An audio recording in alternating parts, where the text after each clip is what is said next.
Welcome back to the deep dive. Today we are strapping in for, an absolute journey into a show that has inspired more complex theories, more analysis than maybe any other series right now, Severance. Oh, absolutely. If you're someone who spent hours looking at Lumon floor plans or just wondering what on earth the macro data refinement files actually mean, this one's for you. It's a show that really demands you think.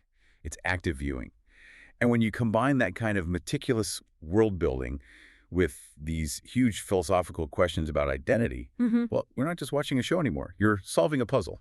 And our sources today take us right inside that puzzle's architecture. We're looking at creative blueprints from Dan Erickson and Ben Stiller, the very strange techno-lore of Lumon. And of course, the high stakes, kind of controversial climax of season two's finale. Our mission today is to really unearth the crucial nuggets from the creators, from the analysis, to help you understand the core mechanics driving this whole corporate dystopia. We're going way past plot summary and into, thematic intent.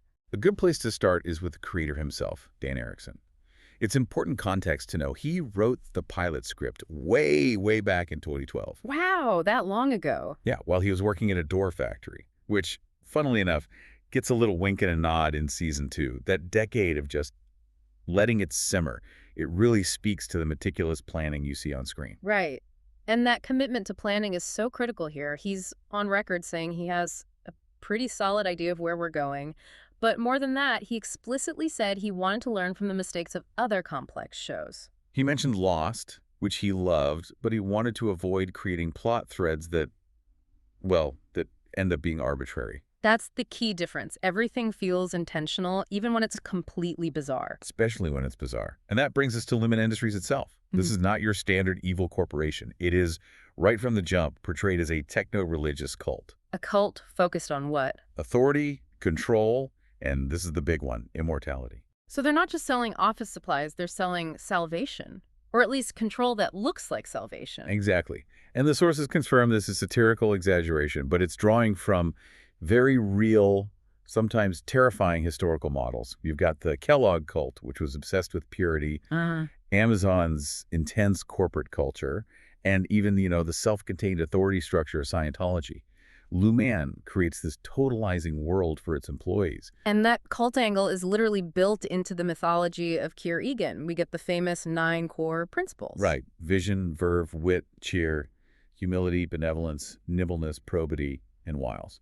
But here's what's so fascinating. Only one of those, humility, directly overlaps with the Catholic 7 virtues. So it's a deliberate imitation. It's a performance of religion. They're crafting their own tailored, secular, sacred rules. And beyond the principles, they have this entire language for emotional control. This is where we need to flag a key concept for you. The 4 tempers. Absolutely foundational. The 4 tempers. Woe, frolic, dread, and malice. Egan believed these 4 states defined all of humanity. And Lumon uses them as a categorization system, and as we'll get into, a target for erasure. They're the 4 pillars of the mind that Lumon wants to, manage? Manage and maybe eventually eliminate. So if the principles and tempers are their scripture, then the art we see inside Lumon is their visual propaganda. It is not just decoration. Not at all. The production team literally created an invented corporate art history for Lumon. These are strategic narrative devices.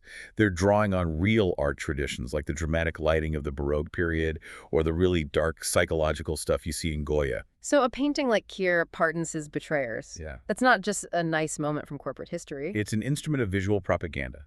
It's designed to normalize the company's ethos, to reinforce hierarchy. It's visually telling the innies, obedience is rewarded, Keir is merciful, but only after you submit it. And all of this whole institutional infrastructure, it all funnels toward one central, almost sci-fi goal. The literal immortality of Keir Egan, who died back in the 1930s. That is taking corporate legacy to a whole new level. It is the Egan family's ultimate project, and it surfaces in this idea of the revolving, which James Egan mentions. The implication is a transfer of consciousness into a new host. The sources compare it pretty astutely to the premise of being John Malkovich. A consciousness just waiting for a new vessel. And that brings us right to Helena, or Heliar, their most high-profile experiment. Yeah, in season 2, we hear James Egan tell Helly he sees the fire of Keir in her innie. But then, in the same breath, he admits he does not love his daughter Helena. That is deeply sinister. It's terrifying. It implies he sees the Inni Heliar as a pure consciousness, Yeah. one worthy of receiving the Egan legacy, maybe Kier's own mind, and he's willing to wipe Helena's identity completely to make room for it. It's the ultimate corporate body snatching. And that leap from cult mythology to high-tech body control really forces us to look at the show's deepest philosophical question. Mind-body dualism. Exactly. Severance literally tackles it. It's the idea that the body is continuous. It sleeps, it eats, it has the same scars, but the mind, your consciousness, is completely split. The show is fundamentally asking, where does your identity actually live? Is it in your memories, your mind state, or is it tied to your physical self? And what I found so interesting is how Season 2 pushed that idea even further. It wasn't just a two-way split anymore. It introduced fragmentation. Yes, with Mark's wife, Gemma, or as we know her, Miss Casey. The revelation that she was severed into multiple consciousnesses on that secret testing floor is just, it's a philosophical mic drop. It's not just one split. The sources suggest she was fragmented over and over again, with each Inni being put through torment in these different simulations. So it's not one split person. It's one physical body housing maybe a dozen different victims. It's a literal torment chamber for distinct copies of her mind. That's just horrifying. It suggests the chip is far more advanced than just an on-off switch. It implies Lumon can isolate and control specific neural pathways, essentially turning the brain into modular hardware that can run multiple operating systems at once. And that torment links directly to the mystery of macro data refinement. Patricia Arquette confirmed the numbers do mean something, but the question is, what? Is Mark's team building consciousness or destroying it? And we have two really strong contrasting theories from the source material on this. They're pretty much polar opposites. Okay, let's start with theory A, the more hopeful one, the Reconstruction theory. This theory suggests Mark is unknowingly piecing together Gemma's fragmented consciousness, that she's in some kind of coma or holding pattern. The idea is his emotional outie bond to her is why he has that freshman fluke ability to refine her files so well. So his love for her is literally enabling her resurrection. Which would be the perfect proof of concept for Kier's ultimate goal. It's a beautiful, tragic thought. But then there's theory B, Which feels much more aligned with Lumon's whole anti-humanity vibe. And this is where the Four Tempers come back. Exactly. Theory B says any Mark is unknowingly destroying Gemma's consciousness, or rather refining future consciousness. The MDR refiners identify and delete emotions tied to the Four Tempers: woe, frolic, dread, and malice. To what end? The goal is to surgically strip future Innis of complex emotion, to create perfectly compliant, docile, and ultimately interchangeable worker drones. It's not data processing, it's psychological surgery. And we know that Cold Harbor, the file Mark is so desperate to finish, is the final test for the chip's emotional barriers. It's pure psychological torture. Yeah. Gemma is forced to dismantle the actual crib Mark bought for their baby, the baby they lost. Oh my God. And she's doing this while wearing the clothes from her death and listening to the songs she most associated with Mark. They are aiming a trauma laser beam directly at the Severance scar tissue to see if the chip can hold up against the most intense grief imaginable. That brings us to the Season 2 finale, Cold Harbor, a massive 76-minute episode of chaos, absurdity, and finally, action. The creative team said they designed it to offer something for every temper. And a big thematic idea they resolved was the concept of the equator. The ultimate dividing line. It's the metaphor for the split itself, separating the brain's hemispheres. And Mark and Helly literally meet at a location called the equator in that final scene. It's where their two realities collide violently. We can't talk about the finale without getting into the sheer theatrical absurdity of Lehman's control, especially during the off-site recreational team-building orientation, the OR-TBO. Oh, the OR-TBO sequence was a masterclass in absurdist horror. You have Milchick, who's the ultimate master of ceremonies. He sprints from the severed floor, only to suddenly appear as a drum major, Doing this bizarre, forced dance number next to a giant Kier Egan animatronic. It's terrifying. It's a performance of corporate loyalty that is mandatory and just deeply unnerving. What was also fascinating and sparked a huge fan debate was the setting itself. Woe's Hollow, was it real or just another Lumen simulation? Viewers were pointing out all the weird details, right? Yeah. A random TV on a cliff, a dead seal way inland, no footprints in the snow. Right, which made a lot of people think it was all a simulation. A sophisticated contained area inside Lumen, maybe using a geofence. But the production side tells a different story. They made a very strong aesthetic choice. They spent 5 weeks filming outside in real snow for that episode.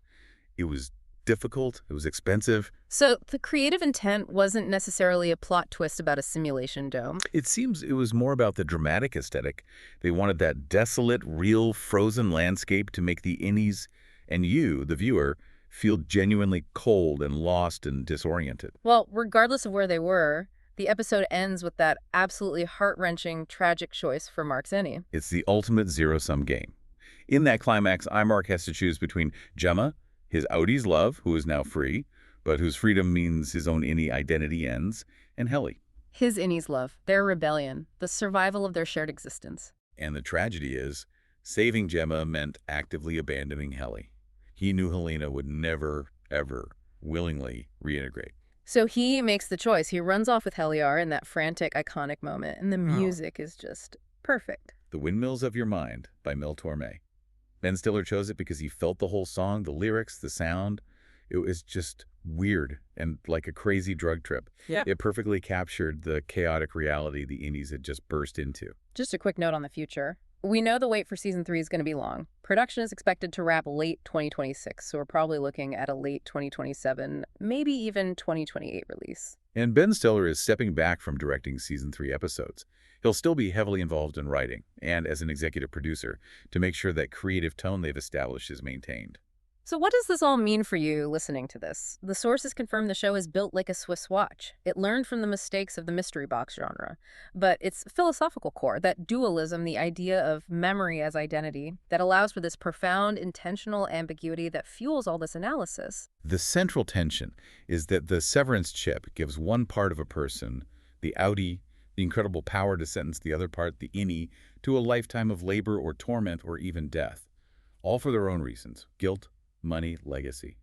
And we know Lumon is actively trying to refine human consciousness by erasing the four tempers. Whoa, Frolic, Dread, and Malice. They want the perfect emotionless worker, and that leaves us with one final provocative thought for you to carry with you. If you knew, based on this kind of technology, that one of your four core emotional tempers, woe, Frolic, Dread, or Malice, was genuinely holding you back from a major personal or professional goal, and you could surgically erase it. Which one would you choose to remove, and what radically new self would emerge as a result? Think about the costs and the benefits of that choice. We'll talk to you next time.